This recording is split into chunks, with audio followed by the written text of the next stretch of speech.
Mahmut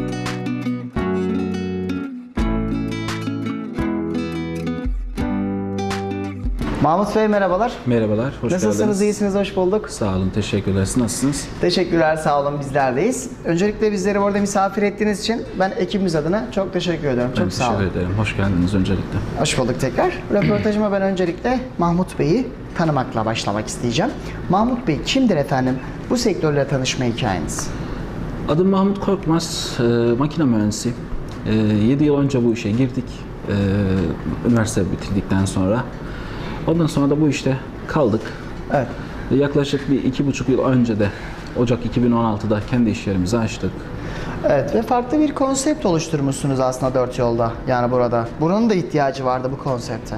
Bölgenin özellikle. Ya bu bölgenin doğalgaz şu an ihtiyacı haddinden fazla. Çünkü daha hala Türkiye'de doğalgaz ihtiyacı tam karşılanmadı. Yani yaklaşık %20, %15 gibi bir ihtiyaç karşılandı.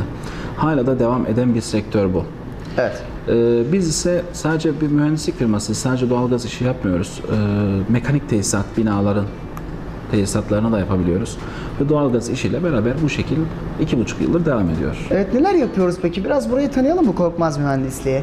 Geldiğimiz zaman ne gibi hizmetlerle karşılaşıyoruz burada biz? Korkmaz Mühendislik olarak bir aile olarak buradayız biz. Gelen müşterimize genelde burada doğalgaz iş sektöründe olduğumuz için kişiye genelde kombi ve petek üzerine ve su tesisatı üzerine yardımcı oluyoruz. Elimizden geldiği kadar kalite önceliğimiz.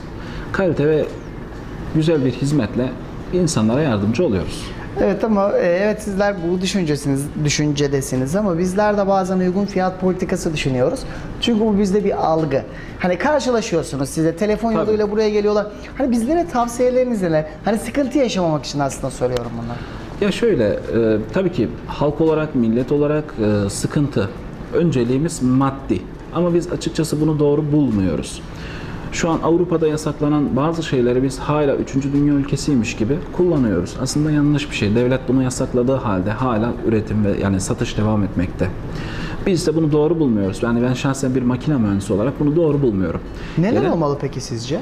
ya birincisi aslında ilk yapmamız gereken kaliteli bir şey yaptırmak. Ondan sonra kendi maddi kısmına bakmaktır. Ama biz tam tersi. Önce maddi sonra kalite arıyoruz.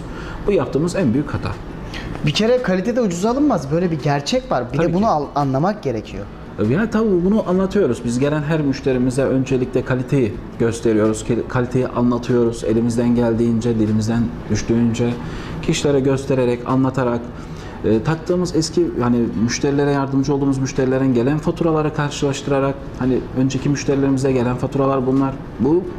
Bu malzemeyi takarsanız bu şekilde sıkıntılar yaşarsınız ya da şu kaliteyi takarsanız şu sıkıntılar yaşarsınız diye bilgileri veriyoruz zaten. Kendileri de bizden mutlu olursa, memnun olursa, bizi dinlerlerse daha da mutlu oluyorlar. Evet, yani sıkıntı yaşamıyorlar aslında. Ya tabii ki bizi dinleyen genelde sıkıntı hiç yaşamadı bugüne kadar. Sizin hizmet verirken kriterleriniz neler Mahmut Bey? Olmazsa olmazlarınız yani mutlaka vardır. Ya mutlaka ben öncelikle biz kendi hani dedim ya Korkmaz Mühendislik bir aile olarak. Bizim sektörümüz biraz sıkıntılı bir sektör piyasada. Önüne Zor gelen, bir iş. Tabii ki yani zorluktan çok insanlar bilmeden bu işe giriyor. Ben bunu doğru bulmuyorum. Öncelikle şunu söylemek istiyorum. Bir kişi bu işi yaptıracaksa araştırmalı. Araştırmalı. İnternette bizim insanımız şunu araştırıyor. Önce maddiyat. Maddiyattan çok aslında takacağı cihazın kontrol etmesi gerekir. Hani kalite amaçlı bakması lazım. Bizim halk olarak kaliteden çok maddiyata devamlı bakıyoruz. Benim önceliğim şudur. Gelen müşteriye önce kaliteyi anlatmak kesinlikle ve elimden geldiğince temiz bir işçilik, temiz bir kalite. Çünkü ekip işi değil mi bu aynı zamanda? Hepsi Tabii bir ki. bütün aslında bu iş. Yani işçisine kadar bir bütün. Ya işçisine kadar bir bütün. Benim elemanlarımın hepsi genellikle yani bu bizim piyasada taşeron eleman çok çalışıyor. Hani biz devlet olarak görüyorsunuz yeni kanunlarla taşeron işçi yok diyor ama maalesef bizim işte hala taşeron devam Var. etmekte. Ben kendi şirketim olarak yani 2,5 yıl önce vizyonumu belirlerken kesinlikle ve kesinlikle taşeron işçi olmayacak dedim yanımızda. Bunu hedef koydum. Hedef koydum ve çok şükür de yaptım. Elemanlarım benim yanımda, bünyemde çalışır. Benim kardeşim gibi kendi işlerini yaparlar, evlerine giderler. Abi kardeş böyle Aynen, devam yani. aynen öyle. Evet. Ekibe de selamları gönderelim buradan. Kesinlikle. Peki bu bölgeyle mi çalışıyorsunuz ya da hangi bölgeyle Ya faaliyet açıkçası gösteriyorsunuz? vizyonumuzda dediğim gibi ilk yerimiz buraydı. Dört Yol ve Payas çevresiydi. Erzin'e oradan sonra yaptık. Sonra İskenderun Denizciler'de bir şubemizi açarak vizyonumuzu biraz daha genişlettik. Kısmet olursa yakında Adana ve Kozan bölgesine yeni bir şubemizle, 3. şubemizle devam edeceğiz. Hani kısmet olur, Allah nasip ederse yani bu şekil Adana, Hatay bölgesine devam. Evet, çok severek yapıyorsunuz ama işinizi. Bence başarınızın en büyük sırrı bu. Ya- Yani yaşıyorsunuz. İnsanları mutlu etmeyi seviyorsunuz. Çözüm odaklı gitmeyi seviyorsunuz. Bu hissediliyor çünkü. Ya şöyle, ben çocukluktan yetişme bir adamım. Hani çıraklıktan derler bizde. Çekirdekten yetiştik. Çekirdekten yetişmeyeyim açıkçası. Bize öğretilen şeydir, bir işini yapacaksanız ya severek yapacaksınız ya da o işi hiç yapmayacaksınız. Ben hep bu düsturla çalıştım. Onun için bir iş yaparken severek yapıyorum. Çünkü severek yaptığım sürece düzgün yapıyorum. Zaten insan sevmediği ve inanmadığı bir işte başarı Tabii ki göstermesi mutlaka, imkansız. yani. mutlaka. Hani sevmediğiniz bir yemek dahi olsa ondan bile tat alamazsınız. Ben bunu bilirim. İşte bu hep başarıya yansıyan faktörlerden En biri büyük sizde. faktördür aslında. Yani insan mesleğini seçerken, işini yaparken ilk önce hani nasıl bir besmele çekiyorsak severek bu işe de girmemiz lazım arkadan. Severek yaptığımız zaman da her iş çok kolay hem de güzel oluyor. Ve herkes kendi bildiği işi Tabii yapmalı. ki. Ya mutlaka. Tabii, Herkes. gerçek. Tabii ki. Şimdi sektörümüzde bu işi bilmeden giren çok maalesef. Yine tüketici sıkıntı çekiyor ama yine tüketiciye yansıyor. Aslında tüketicinin de biraz hatası var bu işte. Neden? Çünkü tüketici devamlı maddi kısma bakıyor ve sadece insanlara hemen inanıyor. Aslında bu işi, doğalgaz işini mühendislere danışmadan her önüne gelen bu işe, sektöre girdiği için önceliği mühendislere bir bakması lazım. Bir makine mühendisiyle oturup konuşması lazım. Bu işi yapan, hani ben bile bir firma olarak, Korkmaz Mühendislik olarak bu sektörde önce 5 yıl bir eğitim aldıktan sonra kendi iş yerimizi açtık. Hani hemen olmuyor demek. yani bazı. Olmuyor.